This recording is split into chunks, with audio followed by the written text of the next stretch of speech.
Good evening. My name is Christy Ballier. I'm an assistant professor of architecture and the chair of this semester's Knowlton School Baumer Lecture Series entitled Mingle. To mingle is to shift states. It implies the ability to equally join and disconnect. It is a deliberate drift, an active movement that prioritizes overlap over blending, bleeding, and blurring. In the realm of design and planning, a mingler maintains distinct qualities while seeking productive alternatives. Our lecturer tonight easily falls into this category as he combines technical virtuoso with design sensibility. One of his many roles within the discipline has been in part to design the position that he now occupies, a role that connects design, theory, and technology. Andrew Witt is indeed navigating new territory, and this will become clear this evening as he offers the lecture entitled Formulations, Singular Mathematics in Design. Andrew Witt is an assistant professor in practice at Harvard GSD and co-founder of Certain Measures, a new incubator that combines rigorous design thinking with technology innovation. Previously, he was director of research at Gehry Technologies in Los Angeles and in the Paris office. In that role, he consulted on parametric design, geometric approaches, new technologies, and integrated practice for clients including Gehry Partners, Jean Nouvel, UN Studio, and Coupe Blau. It was in this role that I first met Andrew. In 2010, he was director of Gehry Technologies in Paris and consulting on several projects for Coupe Blau in Vienna. We invited him to teach an intensive workshop focusing on Digital Project, a high-performance modeling and BIM software that is leveraged to solve challenging and complex projects and problems. The workshop was offered to both students and faculty. I was initially impressed with his rare ability to present complex material in an accessible way, managing a constant level of curiosity that verged on terrifying, that exhilarating sensation that occupies the unknown of new learning environments. His level of expertise and authority on the topic was inspiring, coming from anyone, let alone a peer. His command of new territory and his ability to pull you in leaves you in a constant state of awareness that I am learning something. I'm learning something right now. This quality, I am sure, can be attributed to many factors, but I think it leans on the fact that he is trained as both an architect and a mathematician. I am not alone in acknowledging his rare position to both question and direct towards the new. This past fall, he was invited as part of Princeton's lecture series, The New How. He's provoked students to make new machines to create new material effects, for example, in a seminar entitled Expanded Mechanisms in Empirical Materialisms. And finally, of note, and it is a key reason that he's here tonight, was his role in the Is Drawing Dead Symposium at Yale in 2012. He was included within the Burning Bridges Questioning Practice panel and offered a presentation entitled An Inverse History of Mechanized Drawing from 2012 to 1800. This presentation was my second encounter with Andrew and reinforced my initial impressions that he was a leader with a unique position. The symposium took a close look at the role of drawing over the past 2 decades, and his panel in particular acknowledged that digital drawing has irrevocably transformed architectural education and practice alike. The panel assembled leading figures in digital visualization who articulate the history, opportunities, and the too often underdeveloped theoretical underpinnings of this revolutionary force in architecture. In a symposium that tended to bias the nostalgia for the hand sketch, Andrew presented an alternative approach.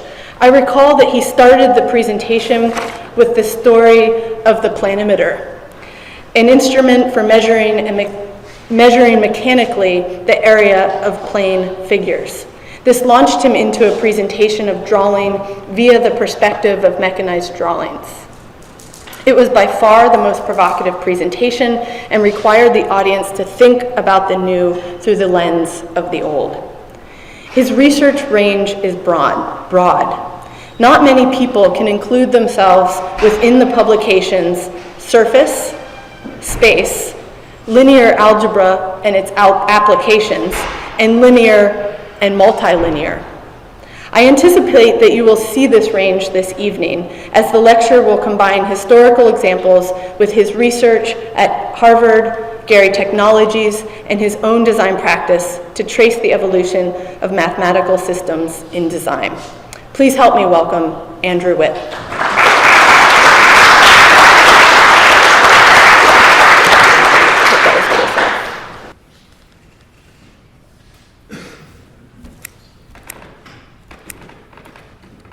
Can you hear me? No? Hold on. Okay. I turned you off, Oh, so it wouldn't rustle. Okay, how's this? Better? Better. Okay. I need to make sure to maybe speak not too loudly. Down? Okay. I tend to get enthusiastic. If Jose says down. Yeah, I tend to get enthusiastic, so it could be that as I get enthusiastic, this becomes a little too loud. But anyway, Okay.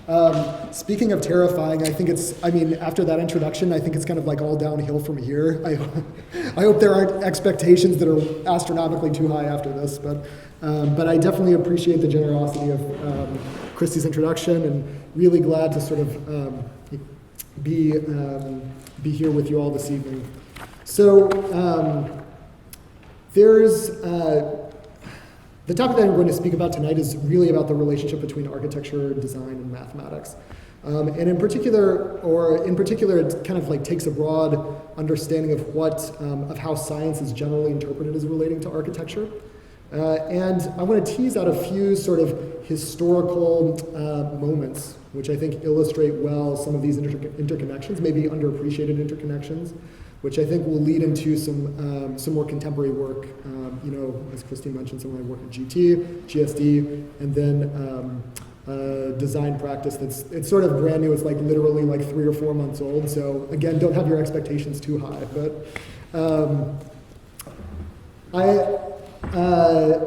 I found this image in some like 70s catalog of early computational experiments, and I thought it was sort of like there's nothing specific about this project that I found provocative, but rather just this general sort of idea, or this sort of like ethos of triangulating your thoughts, essentially like to reconfigure your perception of architecture around sort of like a systematic and sort of scientific approach. What does that mean? What are the limitations of that?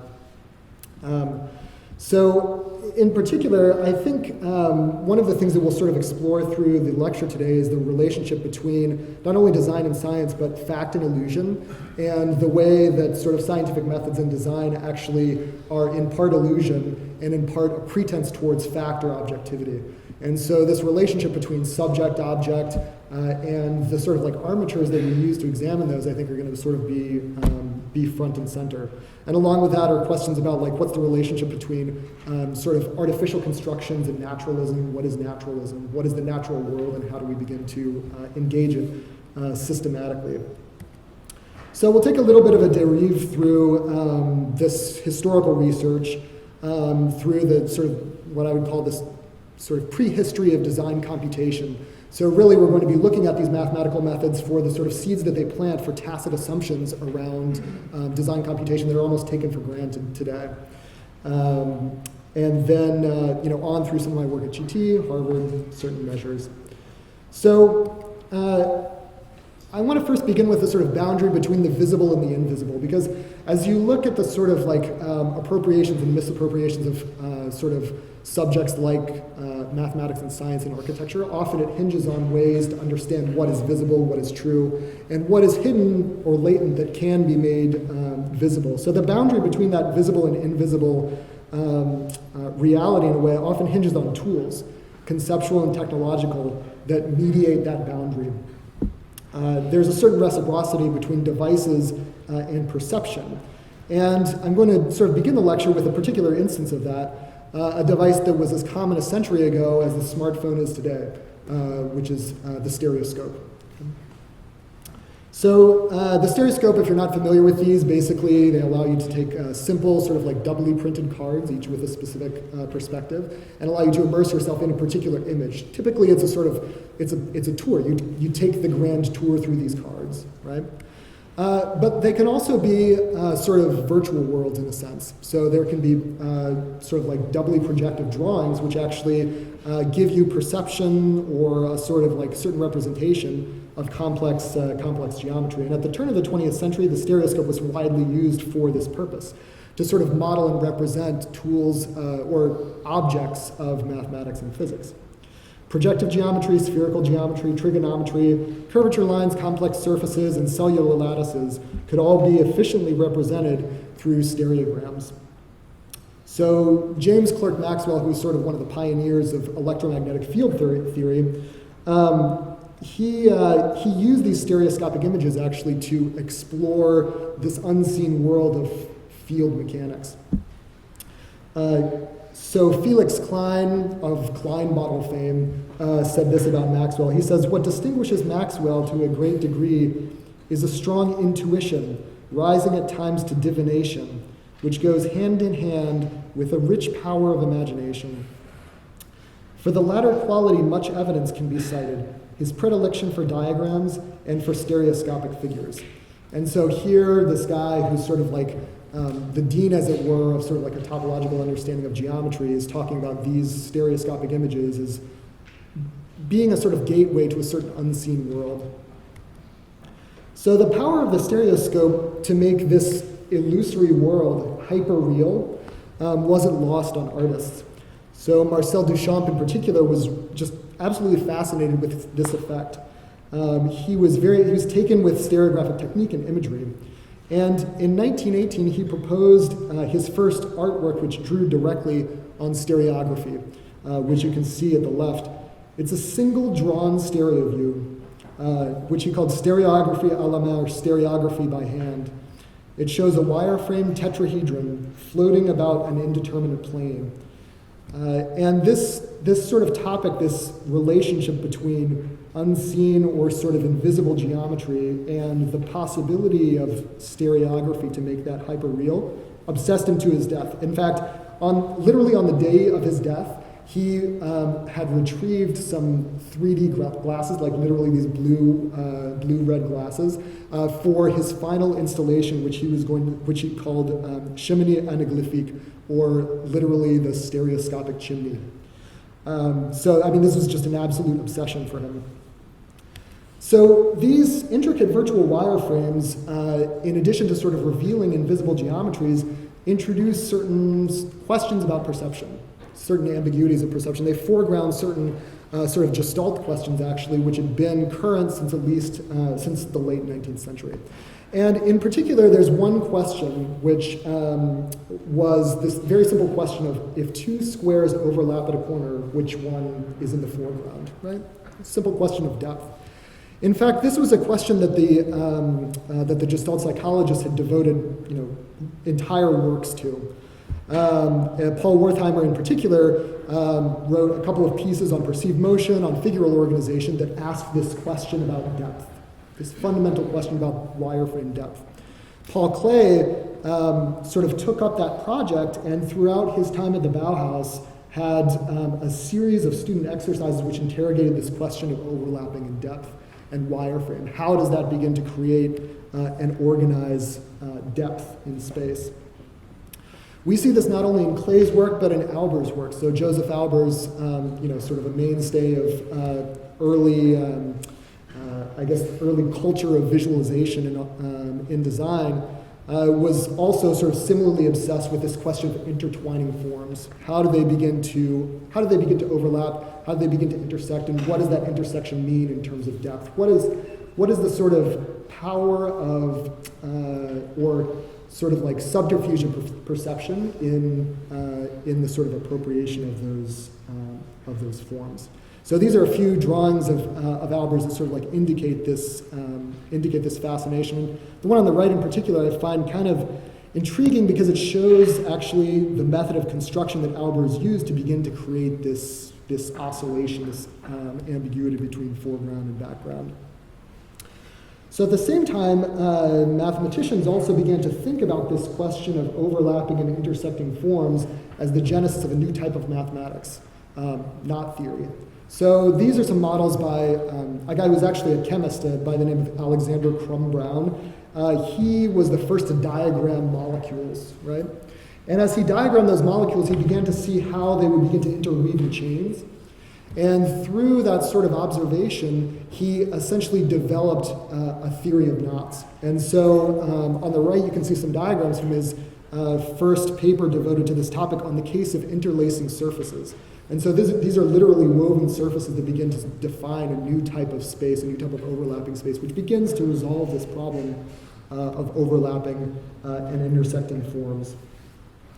This is the same time when mathematics is beginning to sort of like open the Pandora's box, I guess, of non-Euclidean geometry. These are the first drawings of minimal surfaces. This is from PhD dissertation to 1889, something like this. And these, now ironically, many of these models actually were constructed by an architect who eventually later did a PhD in mathematics. And so there was a very close exchange between the culture of architectural representation and the culture of mathematical representation at the close of the 19th century.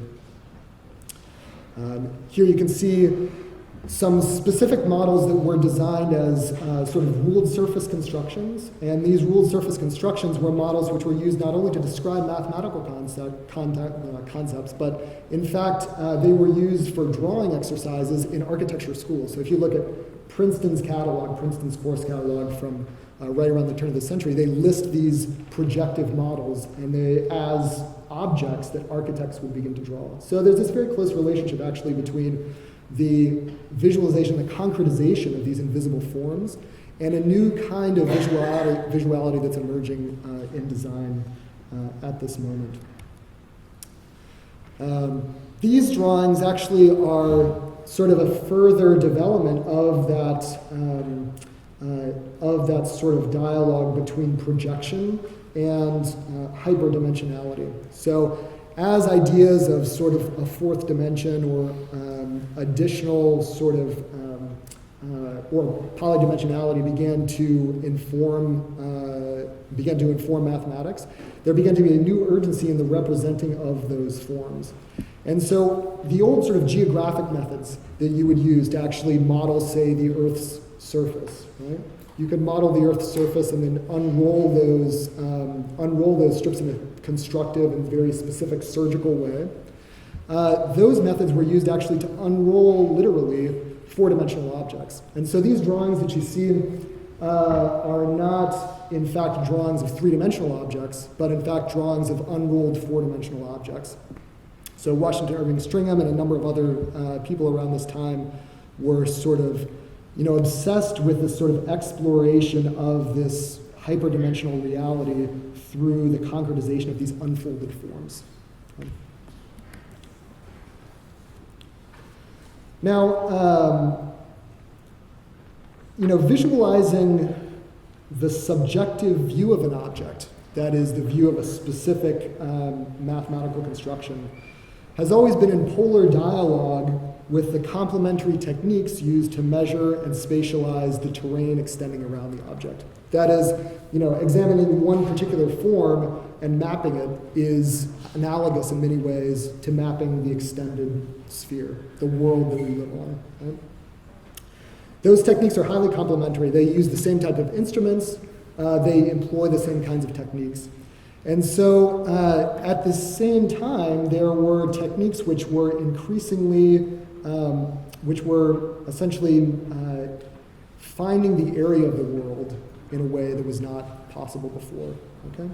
So triangulation is a method which allows multiple surveyors, multiple subjects in a sense, to view the same common point and measure that point simultaneously.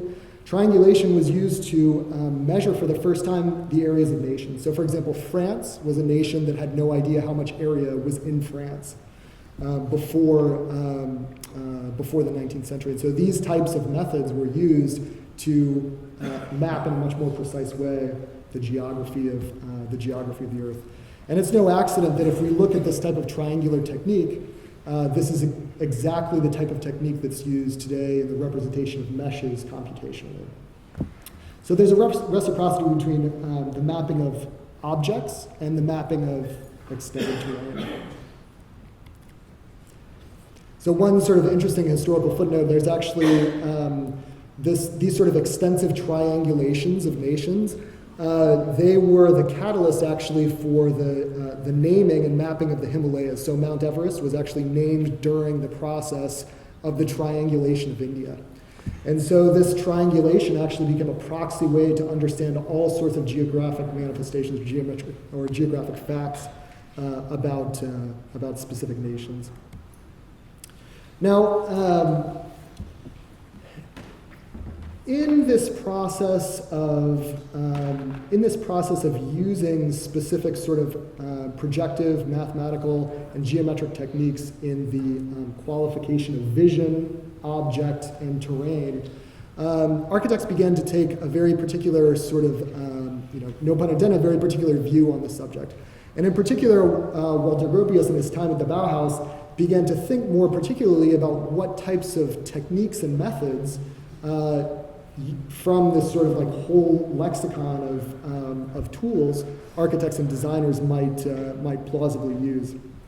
So he said that intensive studies were therefore made at the Bauhaus to discover a grammar of design in order to furnish the students with objective knowledge of optical facts, such as proportion, optical illusions, and color. The thing that's sort of revealing about this is that Gropius felt that actually things like optical illusions were the fundamental tools to the revelation of design principles. In fact, Gropius maintained a file of optical illusions that he would use to teach students at GSD, for example, and that file still exists actually in the archives of the school. This is one of those illusions. The illusion is basically three distinct sort of representations of a cube. The first is sort of like a frontal projection of the cube, totally flat, nothing unusual in any way. The second is a ramped projection of the cube, which, when seen from the same perspective, looks like exactly the same cube.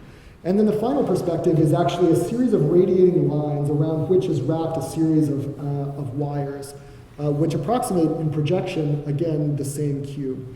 And so there's a sort of realization or understanding that the structure of optical sort of experience is of fundamental importance to the process of design. Now, all of this sort of like adaptation or adoption of the machinery of projection and mathematics was happening at the same time as a dramatic mechanization in all aspects of culture and culture, life, and design especially. And I think this is sort of nowhere more clear than in the work of Laszlo Moholy-Nagy, who was a contemporary of Gropius, also at the Bauhaus. A lot of, a huge portion of his work is basically dealing with how machines can begin to create virtual spaces. So, Christie mentioned these sort of drawing instruments that allow you to get very precise understanding of irregular shapes. At this point, architects and designers began to say, well, is it possible to change what's being drawn from simple lines to light? And so that's exactly the project that Moholy-Nagy took on. So probably Moholy-Nagy's colleague, György Kapes, said it best. Possibly the key techniques of our civilization are instrumentation, based on the transformation of patterns into their structural analogs through modulation of signals. By X-ray or electronic diffraction, the three-dimensional space lattice of a crystal becomes a flat symmetry pattern from which the original figure of the crystal can be reconstructed. With instruments, this is sort of the punchline, with instruments we are gradually finding a common denominator in all sensed experience. It's possible to convert sound to light, space to time, light to form, and interchange phases and events, static and dynamic, sensible and conceptual. So actually in the sort of construction of these machines, which are simultaneously machines for sensation and machines for construction, projection, spatialization. We have actually a fundamentally new kind of design, a new way to experience, and synthesize the various modes of perception. So I just finished a monograph actually about a photographer, a German photographer from the 60s, who sort of took this project to its logical conclusion. So it's a gentleman by the name of Heinrich Heidersberger, and Heidersberger built this enormous room-sized machine essentially to trace these very intricate, what looked like spirographs actually with light. And so if you can see, let's see if this thing works. Okay. We have a live one. Okay, so this is essentially sort of a long photographic tube. There's a light here and a single photographic plate at the end. And then there's a series of 4 pendula, which are sort of electronically controlled. And those 4 pendula oscillate the plate slightly in order to trace these super intricate figures. So it's just a huge act of patience, actually, to find a series of pendula swings that actually create something coherent. 90% of the time, it's complete noise, right? But the interesting thing that's happening, the interesting thing about this particular moment is that Heidersberger's work was exactly at the time when very similar figures were being produced using computational methods, right? So the beginning of using computers actually to create these sort of like deep space structures coincided with the sort of last work on analog machines. So I think all of this sort of like culminates actually with the introduction of topology into design. So design for all of these years had been sort of like grappling with questions of topology, but hadn't recognized it as such. And so in the 60s in particular, there was a realization that topology as a sort of like unifying discipline around mathematics and spatial structure was essential actually for designers to understand. And in particular, Max Bill, who was one of the first to sort of develop these intricate interweavings of spatial forms, was struck by the utility of topology. So he said, let's see, in the winter of 1935 and 1936, I was assembling the Swiss contribution to the Milan Triennale, and I was able to set up 3 sculptures to characterize the individuality of 3 sections of the exhibit. One of these was the endless ribbon, which I thought I had invented myself. It wasn't long before someone congratulated me on my fresh and original reinterpretation of the Egyptian symbol of infinity, or the Mobius strip. I'd never heard of either. My mathematical knowledge had never gone beyond ordinary architectural calculations. Yet, ever since the 1940s, essentially shortly after that moment, I've been thinking about the problems of topology, and from them I developed a kind of logic of form. And he said further, I'm convinced that it's possible to evolve a new form of art in which the artist's work can be found to quite substantial degree on a mathematical line of approach. Like those models in the Musée Poincaré, similar to the models which I showed you earlier, where conceptions of space have been embodied in plastic shapes, they undoubtedly provoke an aesthetic reaction in the beholder.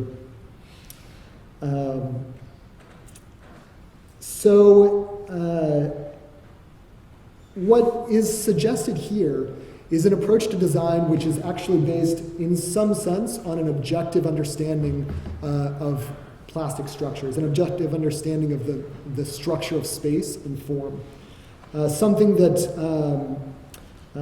I thought this was a sort of like perfect characterization. Thomas Maldonado, who was sort of a colleague and contemporary of Max Bill, said this of him. He said that his design stands aloof from that which reflects the present chaotic situation.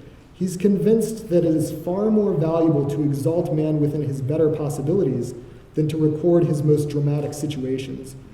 Thus, against the individualistic dispersion today prevailing over practically all expressions of contemporary art, against the irresponsible fragmentation of culture, Bill opposes the will of coherence. That is, the desire to propose a new and integral method for the interpretation and creation of the visual events of our time. And this, I think, to me, is kind of like a very powerful thing, that there is a sort of like, almost a kind of classicism that can emerge from this type of rigorous sort of and totalizing approach to the appropriation of mathematics into design. Okay, historical section. So I think thinking in the context of that, those topological manipulations, you can actually see some of that, some of those aspirations, actually in Frank Gehry's early projects. There's this ambition towards a pure manipulation of projection and a certain illusion possible with it. So above you see some of the drawings from the Wagner House. These are the types of drawings that, for me as a student and sort of first becoming interested in architecture were really captivating, and part of the reason actually why ultimately I was interested in working with Gehry. So I want to show you a couple of projects that I think sort of illustrate in a way some of these principles in a practical context. So the first is the Fondation Louis Vuitton. So Fondation Louis Vuitton is a project that actually just opened in Paris. It's not a museum for handbags. It's actually a contemporary art foundation that is the personal collection of Bernard Arnault, who's the chairman of LVMH. So it's this is a sort of obligatory early promotional video. It's very rhetoric heavy, but anyway, you kind of get the idea. There's this sort of classic approach of sort of like the digitization of Frank's models, and then the sort of gradual rationalization of those models. And I think there's probably a little bit of myth construction here, but there's also, I think, a fair bit of accuracy as well. And in particular, I'm going to talk a little bit about the glass in this project, which I was very intimately involved with. So the project is sort of composed of two sections. There's the sort of glass sails, which envelop the entire project, and then a series of icebergs, concrete icebergs, which sort of comprise all the galleries of the building. So this glass envelope is composed of a series of 3,500 individually curved sort of glass sheets. And they're curved actually by a computer-controlled glass mold machine. It's a parametric mold machine. And so basically what happens is you have this sheet of float glass that enters into this dynamic mold, and the dynamic mold literally folds that sheet of glass into the specific shape for which that area of the building has been calibrated. So each one of these 3,500 pieces of glass was bent to a slightly different radius. And it's actually, again, a little bit more complex than that, because some of those could actually be bent slightly after they were hot formed. So this is a process called hot forming, and then it's possible also to bend the glass afterwards in a process called cold forming. So one of the challenges of this project was to take this sort of this design ambition and apply the sort of like machinery, as it were, not only of fabrication but indeed of mathematical analysis to understand how each one of these pieces could be designed. So we developed some software that actually took sort of like the best fit cylinder of these thousands of different pieces and fit it to within about 5 millimeters of the design shape. So each one of these sheets are about 1 meter by 3 meters. So 5 millimeters is not a bad tolerance. These are some of the sort of like some of the statistical sort of analyses that we went through in order to converge towards those glass shapes. And there were millions of iterations actually of this sort of like convergent design process. You can see the sort of statistical results above, which indicate the sort of frequency of certain types of panels. There was a significant amount of sort of like technical development that went into the achievement of this particular sort of diaphanous effect of the facade. Here you can see a few construction photos, and it's a very involved project, so I'm not going to go into a lot of detail. But the glass in particular, I think I was very happy with. And specifically in the model, there's this sort of like strange quality of seeing simultaneously what's behind and what's in front, what's in the sky and what's below. And that had everything to do with not only the curvature, but the specific optical quality of the glass. So the refinement of all of these things actually brought a particularly sort of like ethereal effect, actually, to the architecture.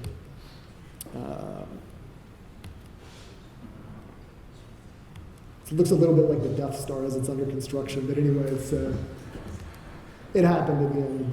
There it is. So next time you're in Paris, you can take it in. Second project that which is a little bit of a sort of evolution on topics of sort of like opacity and transparency, is the Louvre Abu Dhabi. And the Louvre Abu Dhabi is an enormous, huge canopy essentially over a series of floating islands.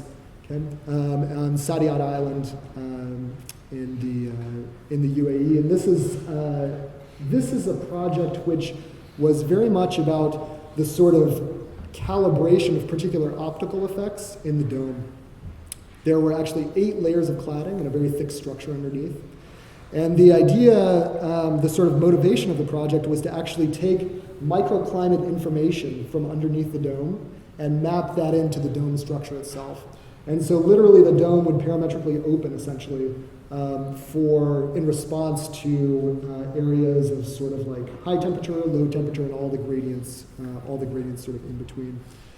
So as this was happening, there was also a sort of like reciprocity between the dome, the visibility of the dome, and the structure supporting that dome.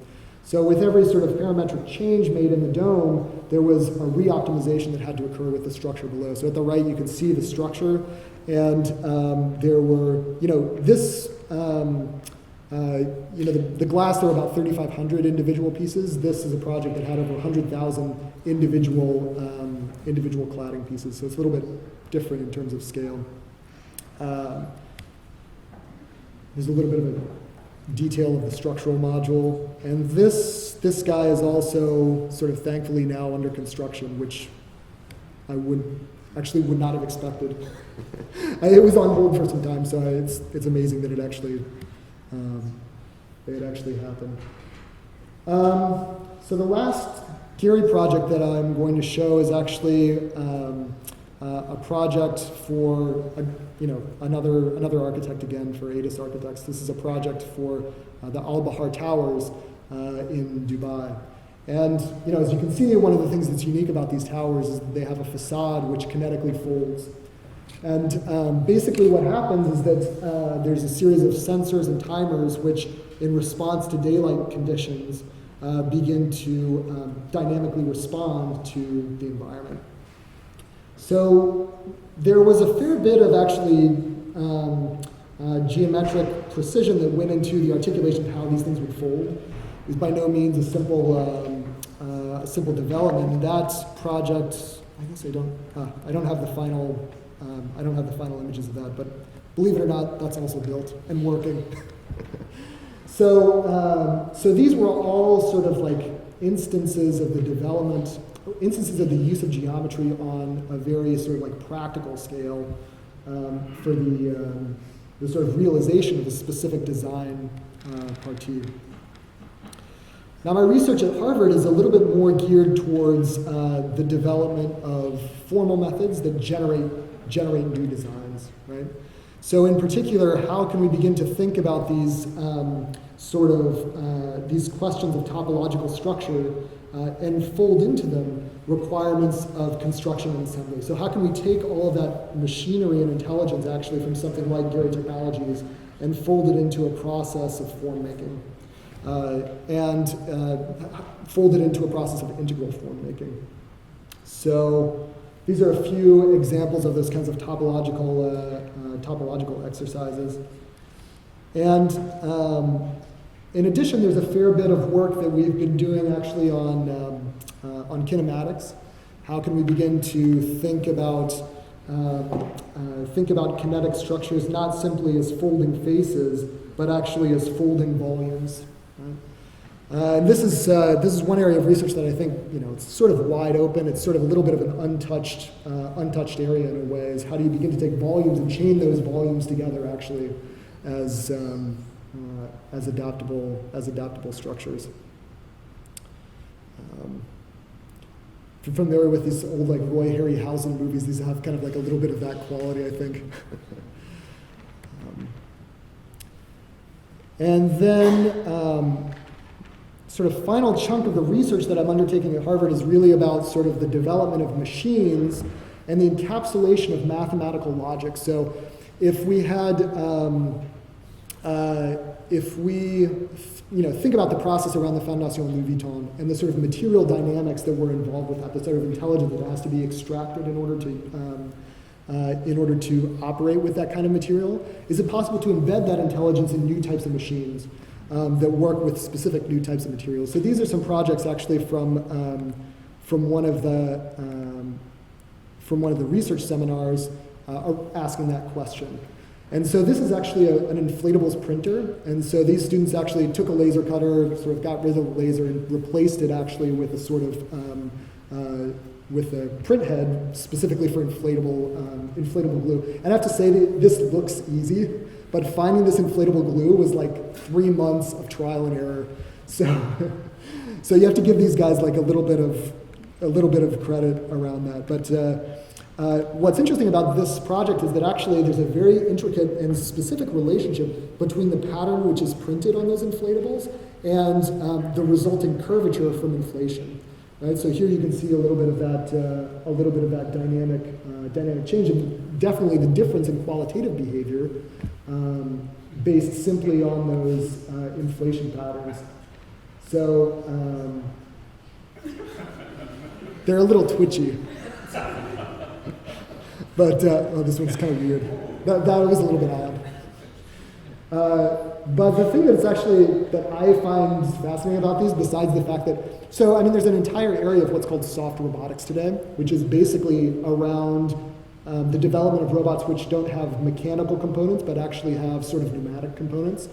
And so this is actually sort of like eminently applicable research for that kind of work. I'll just, this is sort of like one final example from the research in that class. This is actually a sort of dynamic mold that uses a technique called jamming. And the idea behind jamming is that basically you take particulate matter and you add that particulate matter into into a balloon that you can evacuate. And then once you've evacuated that balloon, the particulate matter actually begins to become like semi-structural and rigid. And so you can create sort of rigid molds, which you can then release by re-inflating that mold. Okay, so here you can see a few of those examples. And what's interesting about this technique is, or one of the interesting things about this technique is that it not only uses sort of small, I mean, you could use small particulate matter like rice, but you can also use things like macaroni or jacks or like any of those types of things. So it's a very sort of like flexible method in a way. And these are some of the results, sort of very, anyway, if the first half of the lecture was a little bit abstract, this is eminently tactile, I think. And I think it's sort of like, I mean, it's sort of re-emphasizes in a way that these sort of mathematical armatures become essentially proxies for physical phenomena, physical and perceptual phenomena. So anyway, it's almost like these things are sort of like blooming out. There's a few. These are some of the final results. Very pretty stuff. And for these particular students, there was an interest actually in creating something that's semi-structural. So it's possible actually to do temporary casts for, sort of semi-structural elements. One other quick project that we're involved with at GSD is actually, we're interested in the sort of like industrial automation of many of these types of geometries. And there's a company by the name of Geometrica, which essentially took some of Buckminster Fuller's ideas around space frames and generalized them to any kind of shape. So we have a project with them to essentially roboticize their method with light robots so that they can begin to take a series of small light robots to the field and just do swarm construction on these kinds of space frames. So there's there's quite a bit of industrial, there's a very conscious effort to engage industrial partners in these kind of projects. So I want to just wind up with a few minutes about about the new company that a former colleague of mine and I founded, Tobias Nolte, so he worked with me at GT, as Christy mentioned, and he and I have a new company called Certain Measures, which is sort of like a little bit tongue-in-cheek, but anyway. The idea behind Certain Measures is actually it's a sort of incubator for scalable design. So the idea there is that I think we're trying to take on projects which are maybe a little bit different from the standard architectural practice in the sense that we are interested in systems as context as opposed to specific place as context maybe. And today I think the development of artifacts and tools are so interdependent that it's not really possible to innovate in one domain without the other. And so this company sort of recognizes that. So there's 3 chunks of what we're trying to do: scalable design, what we call machine ecologies, which is realizing that cities are no longer simply collections of human agents, they're also collections of machine agents. And it'll be increasingly like this with the sort of like extension of drones and sort of self-driving cars, these types of things. Then finally, we do what we call systematic cartographies, which is really looking at design in a sort of like extended, in an extended context. It's sort of realizing that every object of design today, it has an impact not only on its users, but has a cumulative impact on the sort of like global supply chain which contributed to it. So we'll talk a little bit about that. So, these are super washed out.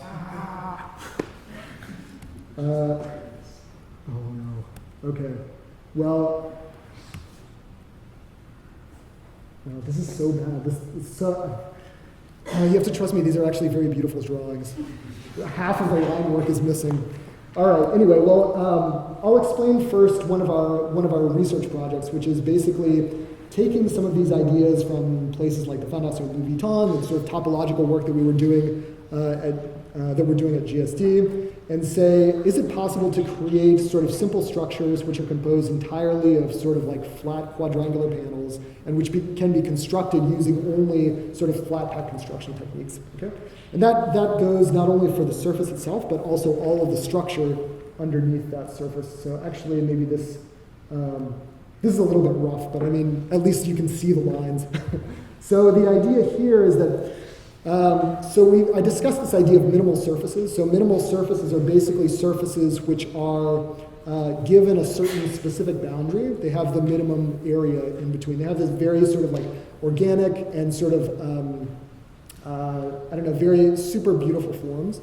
But one of the challenges is they're super difficult to construct. And so what we've done is develop a technique which allows you to take any boundary and construct all of that interior with flat quadrangular panels. And in addition, from that you can extract actually a sort of reciprocal frame structure, which is this sort of frame structure here, which is doubled up in certain places and singled out in other places. These are all actually flat packable. So although there's a great deal of curvature in the structure, they lock together only in sort of flat packable ways. So our intention with this is actually to create a construction system which allows you to specify any kind of arbitrary mesh or geometry, and then immediately have a sort of constructible prototype which includes things up to, say, the house scale. Okay? So we're interested in sort of like revisiting the idea of sort of like modular and almost like modular construction from the perspective of sort of freeform geometry. So I mean, there's quite a bit more to it than that, but I think it's a little bit tough to explain when there's without the drawings. But these are some of the examples of those types of minimal forms. We did a sort of theoretical example of this type of project, which was basically to say, okay, if we revisit this problem of 2 interlocking squares, and we consider those squares not as being in front or behind, but actually literally interweaving, we can begin to take a plan and begin to interweave all of those lengths together in order to create a dense and sort of complete sort of architectural space. And what will happen is that those surfaces, as opposed to being sort of distinct surfaces, will continuously interweave and will become, in fact, one continuous surface. And so, essentially, we're revisiting this idea of knot theory in the context of a sort of modular flat packable structure. And so this project is actually a project for a house in Chicago, and there's these certain areas of Chicago row houses essentially where the backyard is more or less unused. And so what we've done is actually connect a series of these 4 backyards, interweave them in one continuous sort of planar minimal structure. And so this is an example of one of these guys. And each one of these show like the specific sort of technique, the specific sort of discretization that's actually required in order to create these sort of minimal structures. Okay, I'll wind up with one very quick project on the urban scale. So we're also interested in these sort of extended ecologies, right? The relationship between autonomous machines, for example, and the city. And so one of the things that we've been working with Audi, for example, for the last several months, and Audi has self-parking cars, and they have sort of like these semi-autonomous vehicles, right? And they're interested in understanding what that means for the city. And so we've developed some tools that actually allow you to map the city relative to the requirements of some of those autonomous vehicles, and actually help you understand where those vehicles will be better used, where their limitations will be, and what the sort of commercial opportunities are with respect to that. And in particular, there's this question about parking, which is like a super boring topic, except when you begin to think about it actually at the scale of the city.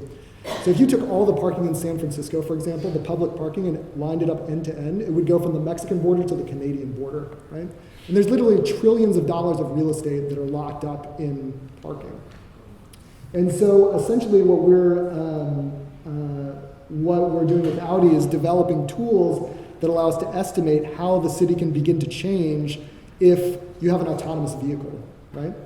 Suddenly you can cut the amount of parking that you have in a building by a quarter, right? You can totally transform the way that public spaces exist in the city because you need a fraction of the parking, right? So for instance, if you look at,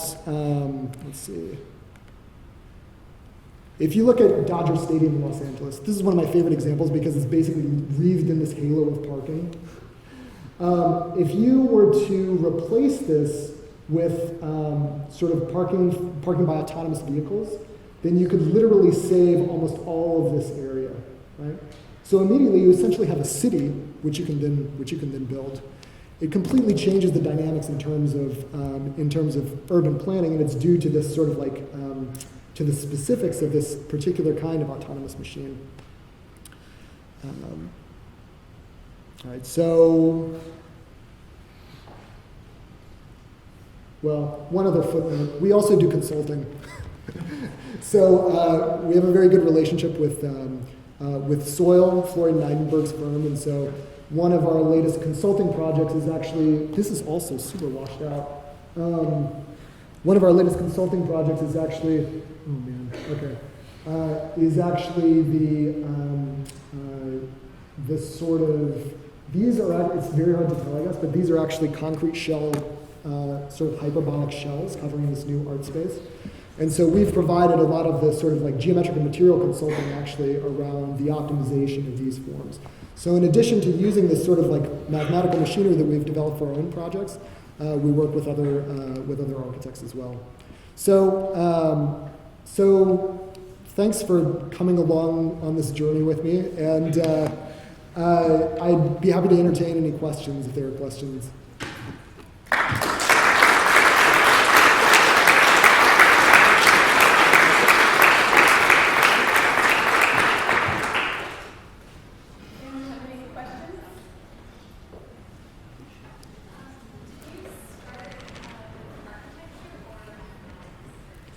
So I did mathematics as an undergrad. I don't know, maybe it shows. But then I did a degree in, I did an MArch, and then I also did a master's in architecture history. And so all of these things are kind of like probably coming together in the melting pot here. Oh.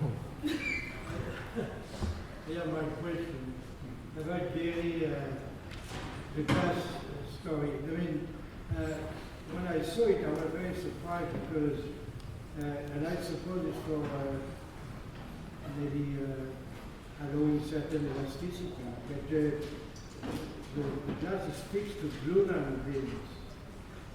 And after there is a structure which seems to be aluminium or double structure.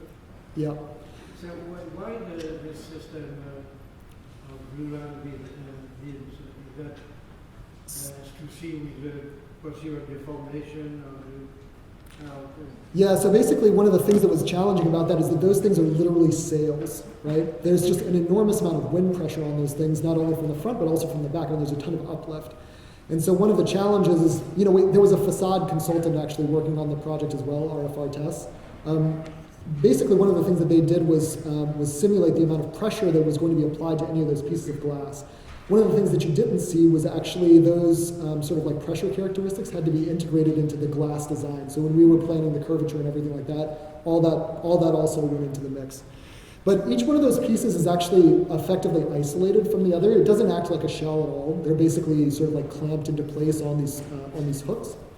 And that secondary structure is again somewhat isolated from the glulams. So there's not a lot of give, but each of those layers actually has to be more and more precise.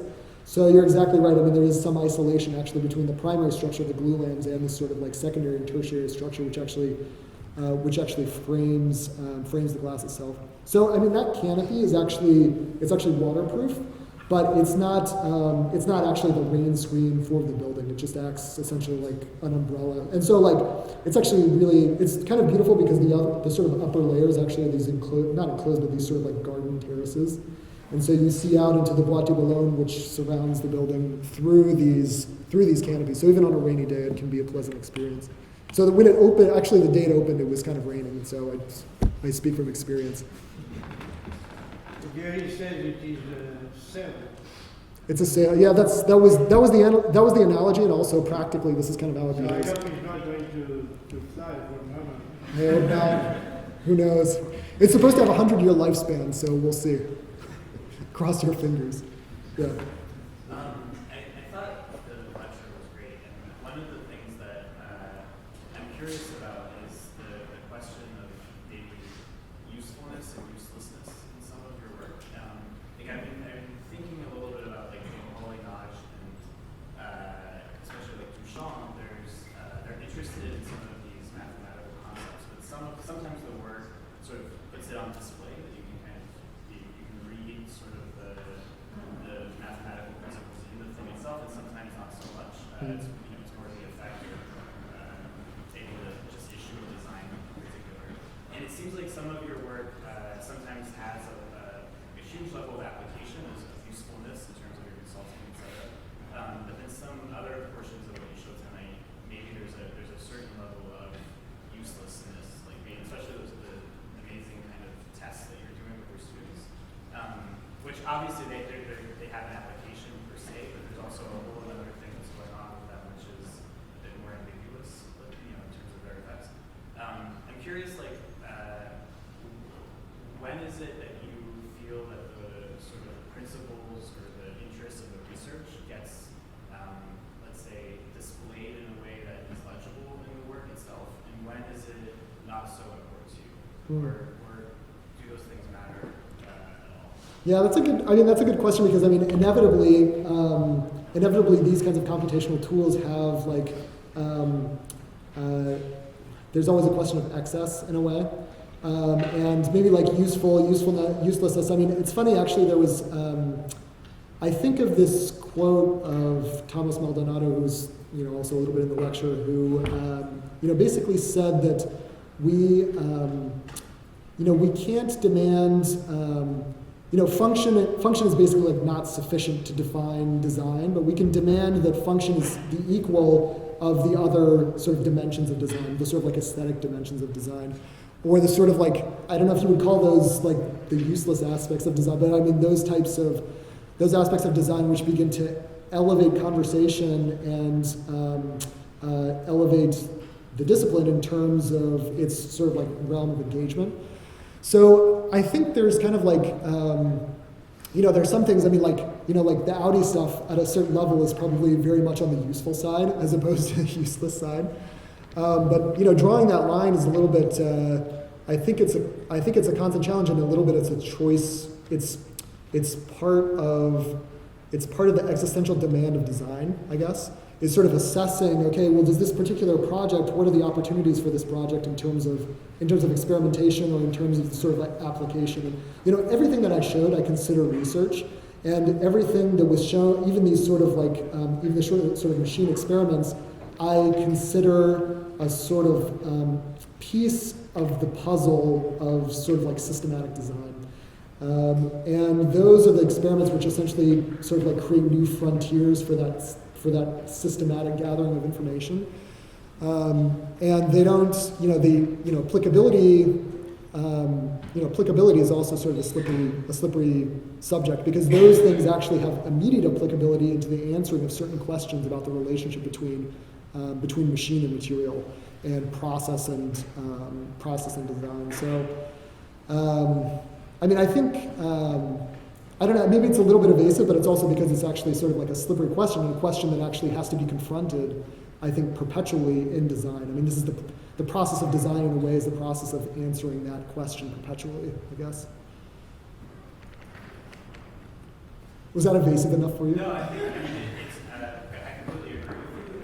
So, but the reason I ask is that it feels, to some extent, this kind of work forces that question more directly, only because there's so much of it which comes from, let's say, factual or a semi-factual world, and then there are certain decisions that you make as to whether or not that factuality transfers or doesn't. And then, so I think it's interesting to do that kind of. I mean, I might put it in a slightly different way. I think all the work that I try to do is hypothesis driven, right?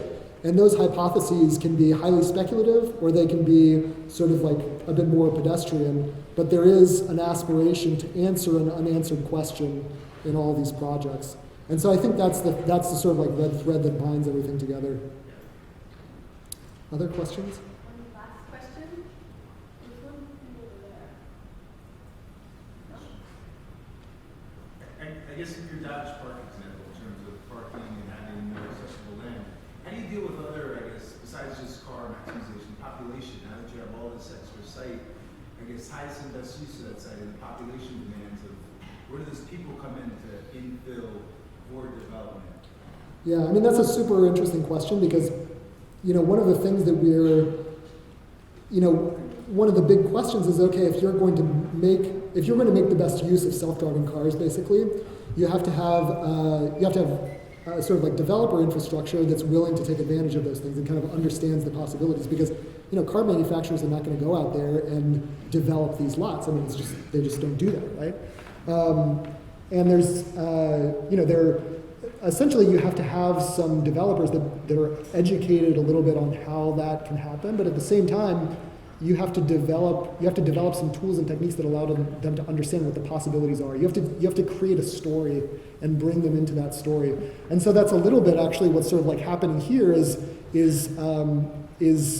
a sort of pitch to people who can begin to make those changes. People on the planning side, people on the development side, essentially this sort of free enterprise to sort of fill in the blanks. And it's true that there are a lot of unknown questions around those types of things. The FAA just came out with these new sort of like drone regulations. Those things impact business, and so I'm sure there will be similar types of regulations for cars. A lot of those things are unknown, but at the same time, there's this really sort of like funny sort of partnership that has to be developed between developers who kind of get it, people who can sort of like simulate what a scenario might look like, who might be somebody like us, and then manufacturers who are developing these new kinds of technologies. There has to be a new kind of conversation, I think, in urban planning. That's it.